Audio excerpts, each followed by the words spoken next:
Hello everyone, this is Pranay Kumar Singh from academics for CSE. Friends, आज हम लोग बिहार इकोनॉमिक सर्वे 2021-22 से संबंधित कुछ महत्वपूर्ण प्रश्नों को डिस्कस करेंगे। यह जो प्रश्न होगा वह पूरी तरह से बीपीएससी के पैटर्न पर आधारित होगा। इस टॉपिक के अंतर्गत जितने भी प्रश्न डिस्कस किए जाएंगे वे सारे प्रश्न बीपीएससी द्वारा आगामी आयोजित की जाने वाली प्रतियोगिता परीक्षा जैसे 67वीं बीपीएससी एवं बिहार सीडीपीओ की प्रारंभिक परीक्षाओं के लिए अत्यंत ही महत्वपूर्ण होगा। तो आइए अब हम लोग प्रश्न को डिस्कस करते हैं। आज के सेशन का पहला प्रश्न है वह बिहार में विकास दर से संबंधित है। इस प्रश्न के अनुसार आर्थिक सर्वेक्षण 21-22 के अनुसार बिहार की विकास दर वर्ष 2020-21 में कितनी रही है। तो इस प्रश्न के अनुसार इस प्रश्न का आंसर हो जाएगा ऑप्शन नंबर बी अर्थात 2.5%। लेकिन इकोनॉमिक सर्वे 21-22 के अनुसार ही विकास दर की बात करें तो वर्ष 2021-22 में इकोनॉमिक सर्वे के अनुसार विकास दर जो होगी वह होगी 9.8% तथा 22-23 में अर्थात वर्ष 2022-23 में विकास दर होगी वह होगी 9.7%। अर्थात 22-23 के लिए विकास दर अनुमानित है 9.7% और 21-22 के लिए विकास दर अनुमानित है 9.8%। तो अब हम लोग नेक्स्ट प्रश्न को डिस्कस करते हैं। तो नेक्स्ट प्रश्न है आर्थिक सर्वेक्षण 21-22 अनुसार बिहार में प्रति व्यक्ति आय अर्थात बिहार की जो पर कैपिटा इनकम है वह कितनी है। तो इस प्रश्न का आंसर हो जाएगा ऑप्शन नंबर ए अर्थात 50,555 रुपया। अब नेक्स्ट प्रश्न को देखें तो जो तीसरा प्रश्न है वह है ग्रामीण बिहार में मुद्रास्फीति दर से संबंधित अर्थात इकोनॉमिक सर्वे 21-22 अनुसार ग्रामीण बिहार में मुद्रास्फीति दर कितनी है। तो इस प्रश्न का आंसर हो जाएगा ऑप्शन नंबर सी अर्थात 2.8%। लेकिन यदि संपूर्ण बिहार की मुद्रास्फीति दर की बात करें तो संपूर्ण बिहार में मुद्रास्फीति दर थी 3.1% और इसी समय अवधि में संपूर्ण भारतवर्ष में मुद्रास्फीति दर थी 4.3%।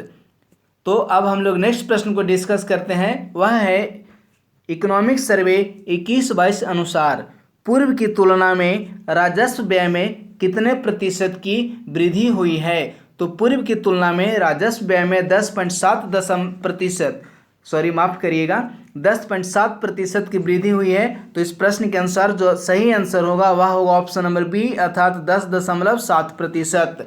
नेक्स्ट प्रश्न है आर्थिक सर्वेक्षण 21-22 अनुसार कर राजस्व प्राप्ति में अप्रत्यक्ष कर का हिस्सा कितना है अर्थात कर राजस्व प्राप्ति में अप्रत्यक्ष कर कितना प्रतिशत का योगदान करता है।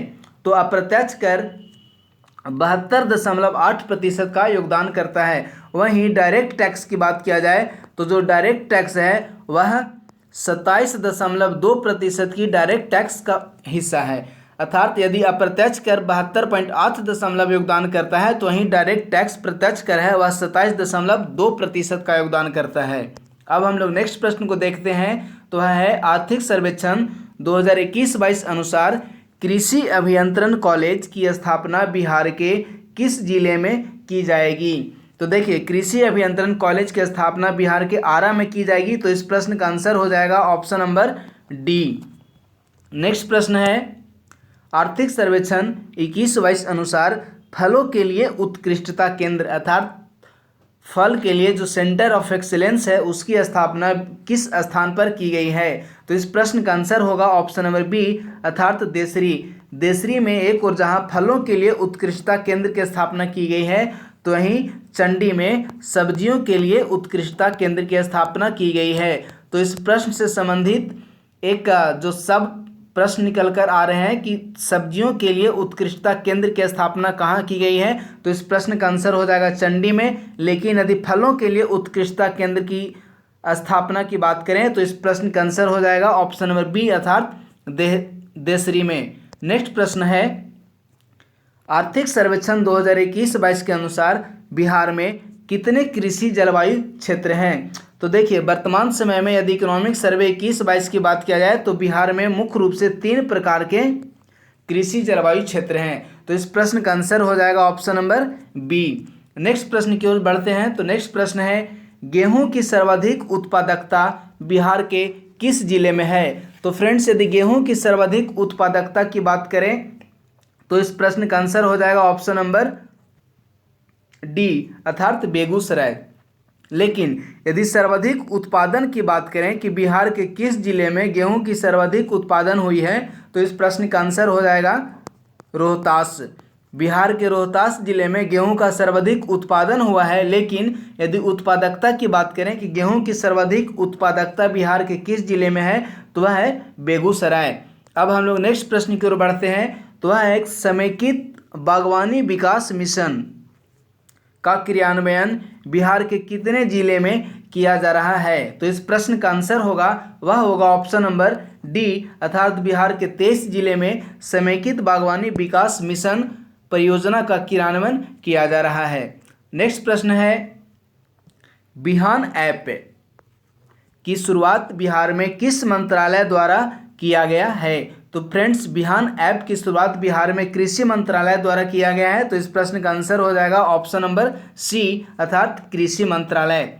नेक्स्ट प्रश्न है बिहार की फसल सघनता कितनी है। यह प्रश्न है इकोनॉमिक सर्वे 2021-22 के अनुसार वर्तमान समय में बिहार की फसल सघनता कितनी है। तो फ्रेंड्स, इस प्रश्न का आंसर होगा 1.44 अर्थात 1.44 वर्तमान समय में बिहार की फसल सघनता है।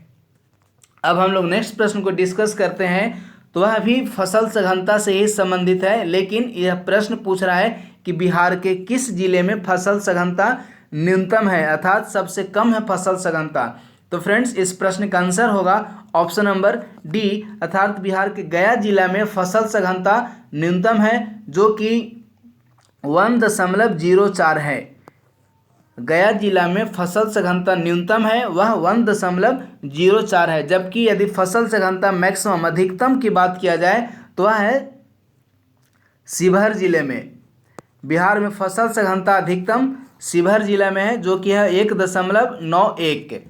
अब हम लोग नेक्स्ट प्रश्न को डिस्कस करते हैं। तो नेक्स्ट प्रश्न है बिहार में जलवायु अनुकूल कृषि कार्यक्रम को कब प्रारंभ किया गया। तो फ्रेंड्स, इस प्रश्न का आंसर होगा ऑप्शन नंबर डी अर्थात वर्ष 2020 ईस्वी में बिहार में जलवायु अनुकूल कृषि कार्यक्रम को प्रारंभ किया गया। नेक्स्ट प्रश्न की ओर बढ़ते हैं। तो नेक्स्ट प्रश्न है बिहार ने सड़क सुरक्षा नीति को कब जारी किया। तो फ्रेंड्स, इस प्रश्न का आंसर होगा ऑप्शन नंबर सी अर्थात वर्ष 2015 ईस्वी में बिहार सरकार ने सड़क सुरक्षा नीति को जारी किया। नेक्स्ट प्रश्न है आर्थिक सर्वेक्षण 2021-22 के अनुसार दिसंबर 2021 तक बिहार में राष्ट्रीय राजमार्ग की लंबाई कितनी थी। देखिए, इस दिसंबर के स्थान पर हम लोग सितंबर 2021 तक करते हैं, क्योंकि इकोनॉमिक सर्वे में सितंबर 2021 तक का ही डाटा अवेलेबल है। अब हम लोग फिर से प्रश्न देखते हैं, वह है आर्थिक सर्वेक्षण 2021-22 के अनुसार सितंबर 2021 तक बिहार में राष्ट्रीय राजमार्ग की लंबाई कितनी थी। तो फ्रेंड्स, इस प्रश्न का आंसर हो जाएगा ऑप्शन नंबर ई अर्थात इनमें से कोई नहीं। सितंबर 2021 तक बिहार में 5947.84 किलोमीटर जो सड़क थी वह राष्ट्रीय राजमार्ग थी। तो फ्रेंड्स, इस प्रश्न का आंसर हो जाएगा ऑप्शन नंबर ई अर्थात 5947.84 किलोमीटर। नेक्स्ट प्रश्न है जो कि 17वां नंबर का होगा। उसके अनुसार सड़क घनत्व में बिहार का देश में स्थान क्या है। आर्थिक सर्वेक्षण 2021-22 के अनुसार सड़क घनत्व के मामले में बिहार का देश में कौन सा स्थान है। ऊपर से पहला, ऊपर से तीसरा, नीचे से तीसरा, नीचे से पहला, इनमें से कोई नहीं या एक से अधिक। तो फ्रेंड्स, इस प्रश्न का आंसर होगा ऑप्शन नंबर बी अर्थात ऊपर से तीसरा। देखिए, तीसरे स्थान पर बिहार के साथ साथ एक और राज्य है, वह है महाराष्ट्र। अर्थात रैंकिंग में महाराष्ट्र प्लस बिहार वह संयुक्त रूप से तीसरे स्थान पर हैं। यदि महाराष्ट्र और बिहार इन दोनों राज्यों की अंक की बात करें तो दोनों राज्यों का अंक प्राप्त हुआ है वह है 58 अंक। अब हम लोग यदि पहले और दूसरे स्थान की राज्य की बात करें तो पहले स्थान पर है पंजाब राज्य और दूसरे स्थान पर है हरियाणा राज्य और तीसरे स्थान पर बिहार और महाराष्ट्र संयुक्त रूप से हैं। तो इस प्रश्न का आंसर हो जाएगा ऑप्शन नंबर बी अर्थात ऊपर से तीसरा। नेक्स्ट प्रश्न है 18वां नंबर प्रश्न। आर्थिक सर्वेक्षण 2021-22 के अनुसार बिहार में प्रति व्यक्ति ऊर्जा उपभोग कितनी है।